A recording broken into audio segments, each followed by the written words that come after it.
haven't done in a while? And Ask Ali. Quick fire Q&A, go! The most overrated city you've been to? Mine is Brussels. Ha ha ha ha. Oh, 1-2 Ginger Crew. Great name, by the way. Probably Berlin. Don't hate me for saying that. I'd like to go back and experience Berlin again. But we were only there for a day and I really didn't like it. Julia Axe Arnold says, what are you expecting your DNA results to say, and what do you think would be cool to have, and what do you think is the least likely to have? I completely forgot that I shared this on my Instagram story, so I had no idea how you knew.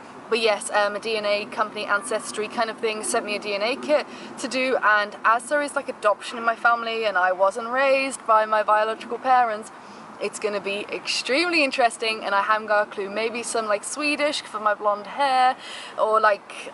no idea. There's definitely a bit of canine in there, isn't there?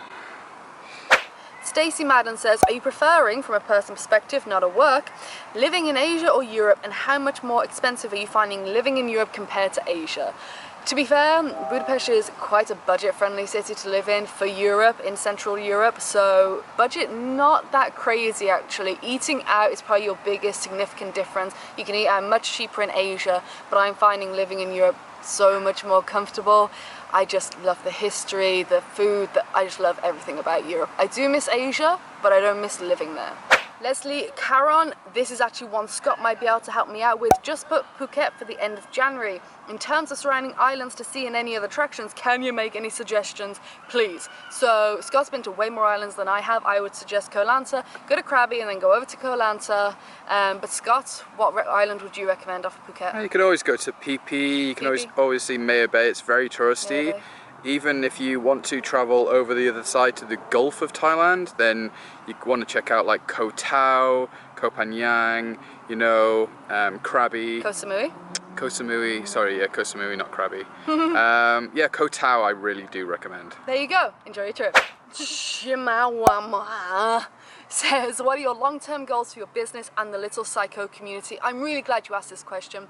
Over the past few days I've really been looking inward to figure out where I want to go, what I want to do, and I've always known I want to do products. I know there are some huge gaps in the market for products that I wish were out there as a traveller myself, so that is in development. I have the ideas, it's just I need to execute them, and it might take a little bit of time. In terms of the community, I would really watch this channel really hard over the next few months, coming into the start of next year and near Christmas, because let's just say shit's about to evolve really quickly. SheWears_blog has a really good question. Do you ever have days when you are traveling where you just can't be bothered and just need a day off and pretend you're back home? Like, I'm 4 months into my travels, currently in Borneo, and sometimes I just want to watch EastEnders and eat Maltesers in bed, or is that just me?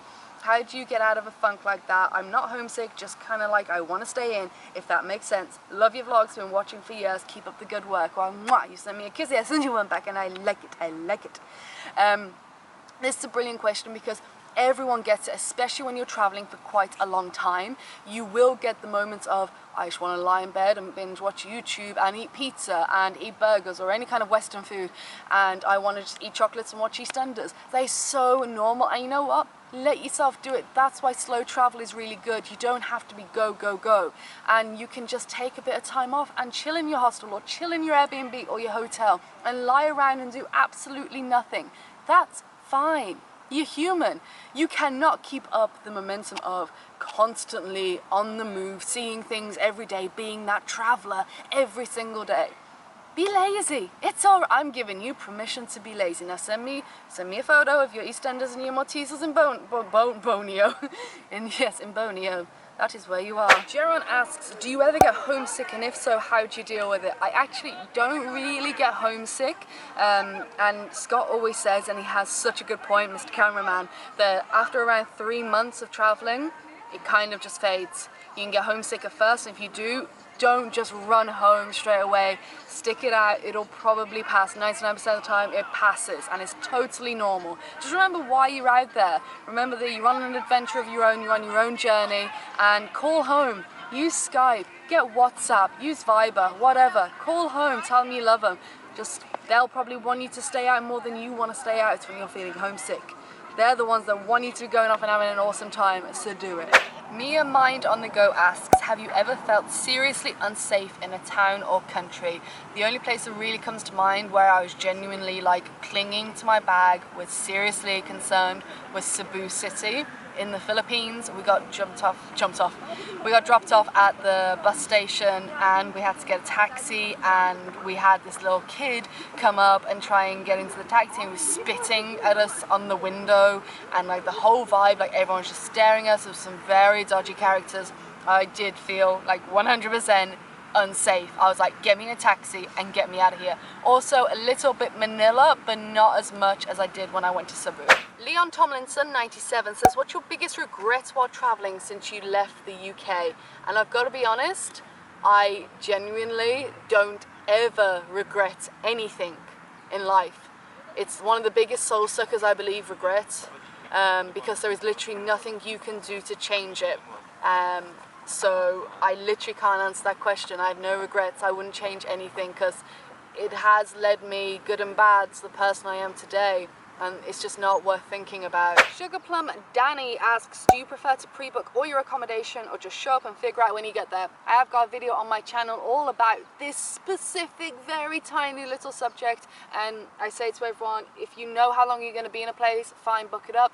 If not, book a couple of nights in a place and then you can figure it out when you get there. Vibrant Vera asks, do you want to go to Australia again? I'd love to go to Australia again, absolutely. I'd love to go back to Melbourne. It's the city that stole my heart in Australia. I'd love to go back to Brisbane as well, just to revisit all the memories, because I spent so long there. And there are so many things that I didn't do up northern Queensland and over in northern WA I'd like to do, but there's no immediate plans to get back to Australia, mainly because it's pretty damn expensive to get there, and then once you're there, it's pretty damn expensive to stay there. Ricky Gold asks, what's been happening with your book since the last update? Well, I've got a very talented designer doing the cover for me, so that's really exciting. I can't wait to see the first drafts of that. And also I've got my manuscript ready to send out to the beta readers, so that's all prepared, so I'll be getting in contact with them in the next week to do that. It's all coming together now, all because of you guys, like having my back. Fantazi asks, out of all the cities in Europe, why did you choose to live in Budapest, and do you feel like it's more centralized, allowing you easier access to other countries? Now, I do have a video entitled why we chose to live in Budapest, but in general, yes, it's got a fantastic international airport, so I can travel out and fly to pretty much any country in Europe with a decent price range. It's not too expensive, and also it's a really good standard of living here. Great weather, it has a summer, an autumn, a winter and a spring, and yeah, it's fabulous. So TashiTash99 asks a really important question. What advice do you have for solo travelers, as I'm only 18 and not sure the best way to go about it? Here's my piece of advice. If you're not sure what it's like to travel alone, because you've never done it, maybe you're a little bit worried, take a small trip. Go to the next town over, go to the next country over, take a really short little trip, maybe a few days, maybe up to a week, just by yourself, and just introduce yourself to solo travel and see how it feels, because then like it's not so much a big threat as in like flying halfway across the world on a 6-month adventure. Start off with little trips. That's what I did, and it broke me in really well. Dory SZ says, can we arrange a drink in Budapest? I have more than one question. Then absolutely, so long as we're here and I'm free, then just drop me a message on Instagram, a direct message, and I shall get back to you. Jess Oxborough says, how can I make sure my luggage is secure in a hostel while I explore the city? I have got a whole video on this I did a few weeks ago called how to keep your stuff safe in a hostel. I will link that up for you, and that will explain everything. I'm going to end this video on this question from Dana Does Things. Is there a country that's super high on your travel list but you don't see happening for a long time, and why? I always thought that with Japan, just because of the price it costs to get there, the price it costs to stay there, but maybe that's not too far off. And I'm gonna leave it there. If you enjoyed this video, then give it a big thumbs up. Let me know if you have any more questions, leave them down below, and maybe I'll do another Q&A. Don't forget there's Facebook, Twitter and Instagram. All the PsychoTraveller links are down there, and I will see you in a couple of days.